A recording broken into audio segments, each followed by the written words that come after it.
Hello friends, welcome to my channel friends. ಇವತ್ತು ನಾವು ಚಪಾತಿಗೆ ಒಂದು ಸೈಡ್ ಡಿಶ್ ಮಾಡೋಣ. ಒಂದು ಪಲ್ಯ ಥರದ್ದು. ಮನೇಲಿ ಏನು ತರಕಾರಿ ಇಲ್ಲದೆ ಇದ್ದಾಗ ನೀವು ಈ ಥರನೂ ಮಾಡ್ಕೋಬೋದು. ನಾನಿಲ್ಲಿ ಒಂದು 2 ಸ್ಪೂನಷ್ಟು ಎಣ್ಣೆ ಹಾಕ್ತಾಯಿದ್ದೀನಿ. ಎಣ್ಣೆಗೆ ಜೀರಿಗೆ ಹಾಕೋಣ. ಒಂದು ಅರ್ಧ ಸ್ಪೂನು ಜೀರಿಗೆ ಸ್ವಲ್ಪ ಫ್ರೈ ಆಗಲಿ.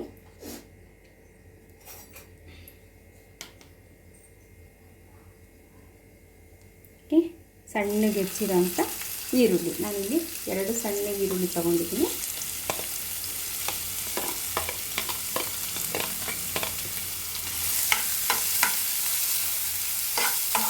ಈರುಳ್ಳಿ ಸ್ವಲ್ಪ ಟ್ರಾನ್ಸ್ಪರೆಂಟ್ ಆಗಬೇಕು, ಫ್ರೈ ಆಗಬೇಕು ಫ್ರೆಂಡ್ಸ್.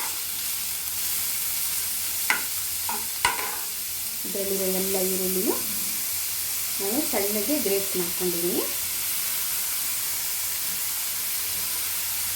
ಓಕೆ ಫ್ರೆಂಡ್ಸ್, ಇದೊಂದು ಸ್ವಲ್ಪ ಬೇಯೋಷ್ಟೊತ್ತಿಗೆ ನಾವು ಅದಕ್ಕೆ ಸ್ವಲ್ಪ ಉಪ್ಪು ಹಾಕ್ಕೊಳ್ಳೋಣ. ಉಪ್ಪು ಹಾಕಿದ್ರೆ ಬೇಗ ಬೇಯುತ್ತೆ.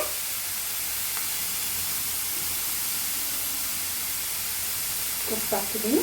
ಇದಕ್ಕೆ ಟೊಮೊಟೊ ಹಾಕಿದ್ದೀನಿ. ಒಂದು ದೊಡ್ಡ ಟೊಮೊಟೊ ತೊಗೊಂಡಿದ್ದೀನಿ, ಮೀಡಿಯಮ್ ಸೈಜಿಂದ ಫ್ರೆಂಡ್ಸ್.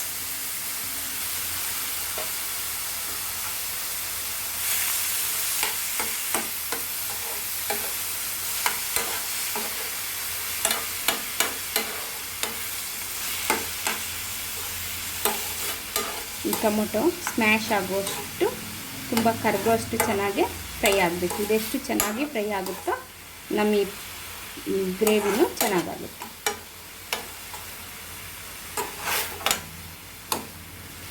ಇದನ್ನು ಸಿಮ್ಮಲ್ಲಿಟ್ಟು ಮುಚ್ಚೋಣ.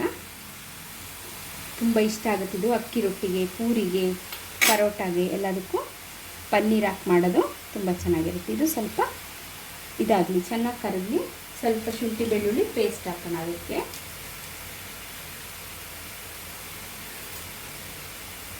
ಎಷ್ಟು ರುಚಿಯಾಗಿರುತ್ತೆ ಅಂತಂದರೆ ಯಾವುದಕ್ಕಾದರೂ ಕಾಂಬಿನೇಷನ್ ಆಗುತ್ತೆ. ಚಪಾತಿಗೆ, ಪರೋಟಾಗೆ, ಪೂರಿಗೆ. ನಾವಿದಕ್ಕೆ ಒಂದು ಅರ್ಧ ಸ್ಪೂನ್ಗಿಂತ ಜಾಸ್ತಿ ಶುಂಠಿ ಬೆಳ್ಳುಳ್ಳಿ ಪೇಸ್ಟು ಮನೆಯಲ್ಲೇ ಮಾಡ್ಕೊಂಡಿರೋದು ಇದನ್ನು ಹಾಕ್ತಿದ್ದೀನಿ. ಇದ್ರ ಜೊತೆನೇ ಅದು ಮಿಕ್ಸ್ ಆಗಿ ಇದು ಸ್ಮ್ಯಾಶ್ ಆಗುವಷ್ಟು ಟೊಮೊಟೊ ಎಲ್ಲ ಕರಗಿ ಚೆನ್ನಾಗಾಗಲಿ ಫ್ರೆಂಡ್ಸ್. ಬೇಯಲಿ. ಒಂದು 5 ಮಿನಿಟ್ಸ್ ಬಿಟ್ಟು ಇದನ್ನು ನೋಡೋಣ, ಮುಚ್ಚಿಟ್ಟಿರೋಣ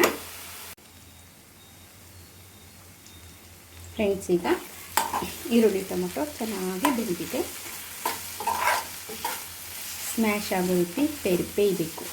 ಆವಾಗಷ್ಟೇ ನಮಗೆ ಗ್ರೇವಿದು ಪಲ್ಯದ್ದು ರುಚಿ ಹೆಚ್ಚಾಗುತ್ತೆ. ಓಕೆ ಫ್ರೆಂಡ್ಸ್, ಈಗ ನಾವು ಒಂದು ಸ್ಪೂನ್ ತೊಗೊಳ್ಳೋಣ. ಫ್ಲೇಮ್ನ ಲೋ ಮಾಡ್ಕೊಂಡಿದ್ದೀನಿ. ಇದಕ್ಕೆ ಅರ್ಧ ಸ್ಪೂನಷ್ಟು ಧನಿಯಾ ಪೌಡರು.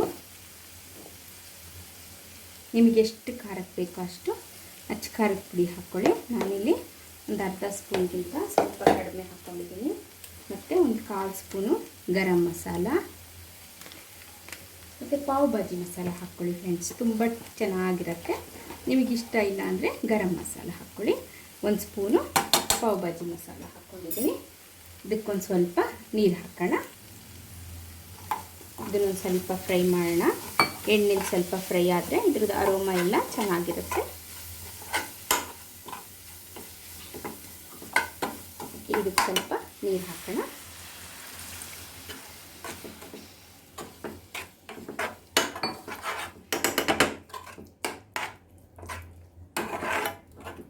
ವಾವ್, ಸೂಪರಾಗಿ ಬರ್ತಿದೆ ಸ್ಮೆಲ್ಲು. ಒಳ್ಳೆ ಅರೋಮಾ. ಗರಂ ಮಸಾಲ ಎಲ್ಲ, ಪಾವ್ ಭಾಜಿ ಮಸಾಲ ಎಲ್ಲದರದ್ದು. ಈಗ ಫ್ಲೇಮು ಜಾಸ್ತಿ ಮಾಡ್ಕೊಳ್ಳೋಣ. ಇದೊಂದು ರೌಂಡು ಚೆನ್ನಾಗಿ ಕುದಿಬೇಕು. ನಿಮಗಿನ್ನೂ ಸ್ವಲ್ಪ ತೆಳ್ಳಗೆ ಬೇಕು ಅಂದರೆ ಇದಕ್ಕೊಂದು ಸ್ವಲ್ಪ ಇನ್ನೂ ನೀರು ಆ್ಯಡ್ ಮಾಡ್ಕೊಳ್ಳೋದು. ಇದು 1 ನಿಮಿಷ ಇದರಲ್ಲೆಲ್ಲ ಕುದೀಲಿ ಫ್ರೆಂಡ್ಸ್. ಇದು ಕುದೀತಾ ಇದೆ. ಇದಕ್ಕೆ ಕಸೂರಿ ಮೇಥಿನ ಕಟ್ ಮಾಡಿ ಹಾಕೋತಾ ಇದ್ದೀನಿ. ನಿಮ್ಮ ಕಸೂರಿ ಮೇಥಿ ಇಲ್ಲ ಅಂದರೆ ಮೆಂತ್ಯ ಸೊಪ್ಪನ್ನು ಒಂದು 2 ಸ್ಪೂನಷ್ಟು ಚೆನ್ನಾಗಿ ಕಟ್ ಮಾಡಿಕೊಂಡು ಹಾಕ್ಕೋಬೋದು.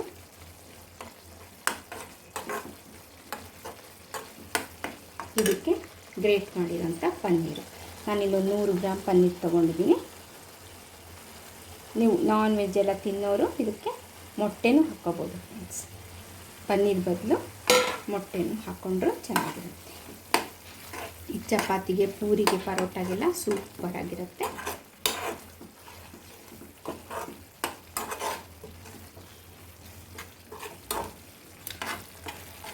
ಕಸೂರಿ ಮೇಥಿ ಹಾಕಿದ್ಮೇಲಂತೂ ಸೂಪರಾಗಿದೆ. ಸ್ಮೆಲ್ಲು ಎಲ್ಲ ರುಚಿನೂ ತುಂಬ ಸಖತ್ತಾಗಿರುತ್ತೆ.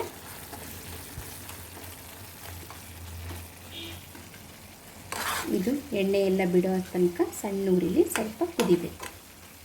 ಇದನ್ನು ಸ್ವಲ್ಪ ಫ್ಲೇಮ್ ಕಡಿಮೆ ಮಾಡ್ಕೊಳ್ಳೋಣ. ಬೇಕು ಅನಿಸಿದ್ರೆ ಒಂದು 4 ಹನಿ ನೀರು ಹಾಕ್ಕೊಳ್ಳಿ. ಕುದ್ದಾಗ ಇನ್ನು ಇದೊಂದು ಸ್ವಲ್ಪ ಲಿಕ್ವಿಡ್ ಆಗಿ ಇರಬೇಕು, ತುಂಬ ಗಟ್ಟಿ ಆಗಬಾರ್ದು, ಗ್ರೇವಿ ಥರ ಇರಬೇಕು, ಚೆನ್ನಾಗಿರುತ್ತೆ.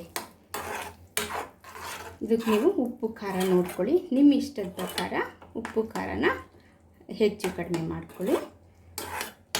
ಚೆನ್ನಾಗಿರುತ್ತೆ. ಯಾವಾಗೂ ತರಕಾರಿನೂ ತಿಂತಾ ಇರ್ತೀವಿ ಅಲ್ವಾ, ಒಂದಿನ ಈ ಥರನೂ ಮಾಡಿಕೊಂಡ್ರೆ ತುಂಬ ಚೆನ್ನಾಗಿರುತ್ತೆ ಫ್ರೆಂಡ್ಸ್. ಇದಕ್ಕೆ ನಿಮಗೆ ಇಷ್ಟ ಇದ್ದರೆ ಒಂದು ಸ್ವಲ್ಪ ಬೆಣ್ಣೆ ಹಾಕ್ಕೊಳ್ಳಿ.